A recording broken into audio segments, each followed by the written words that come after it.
हुकूमत इस सिलसिले में क्या कर रही है? देखिए, पहली बार ये हुआ है गुज़श्ता 1-2 साल से, जो लोकल थैलेसीमिया सेंटर्स हैं उनमें मतलब कुछ थैलेसीमिया सेंटर्स जो वाकई में बड़ी जेन्युइन मेहनत से कर रहे थे, उनको इन्होंने कुछ फंड्स किए हैं, पहली बार, इससे पहले कभी भी नहीं। और मेडिसिन की मद में एक और अच्छी चीज़ ये हुई है कि आज 7-8 साल हो गए सिविल अस्पताल जो कराची का है, वहाँ से थैलेसीमिया के बच्चों को एक महंगी दवा होती है डिफेरिसिरॉक्स, सिनरा के नाम से आती थी, वो भी गवर्नमेंट ने दी। तो हम तो इसको भी बहुत जानते हैं, थोड़े को बहुत जानो, कि जबकि हमें तजुर्बा है कि बाकी जगहों पे तो कुछ भी नहीं हो रहा।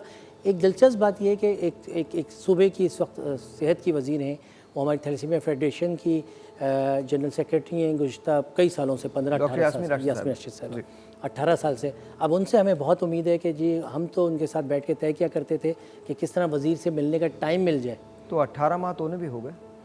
तो अब हम तो ये समझते हैं कि गवर्नमेंट को, देखिए, ब्लड लगाना एक प्रॉब्लम है, आयरन किलेशन की मेडिसिन उससे भी बड़ा प्रॉब्लम है, क्योंकि वो दवा महंगी बहुत पड़ती है। अगर वो लोकल जो आयरन के कंटेंट को कम करती है, डिक्रीज आयरन का कंटेंट कम होगा तो इतने प्यारे बच्चे होंगे जो पढ़ेंगे लिखेंगे, काबिल होंगे, नॉर्मल ज़िंदगी गुजारेंगे। तो गवर्नमेंट को बस दवा की जिम्मेदारी ले लें तो समझें 80% थैलेसीमिया का मसला हल हो गया। अच्छा, ब्लड देना, ब्लड प्रोवाइड करना, ब्लड बैंक बनाना, ये स्टेट की जिम्मेदारी होती है या ये एनजीओज़ की जिम्मेदारी होती है?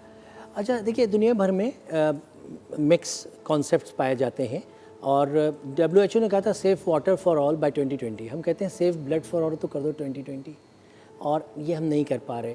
और अंदरून सिंध से भी मरीज़ परेशान होते हैं, बलुस्तान में भी मरीज़ परेशान होते हैं, और इसमें आप दुरुस्त कह रहे हैं कि फ़ौरी तौर पे तवज्जो है। जब इतनी स्मार्ट और एक्टिव NGOs मौजूद हैं तो एक पब्लिक प्राइवेट पार्टनरशिप करके हम एक बहुत अच्छा प्रोजेक्ट पूरे पाकिस्तान को एक तोहफ़ा दे सकते हैं।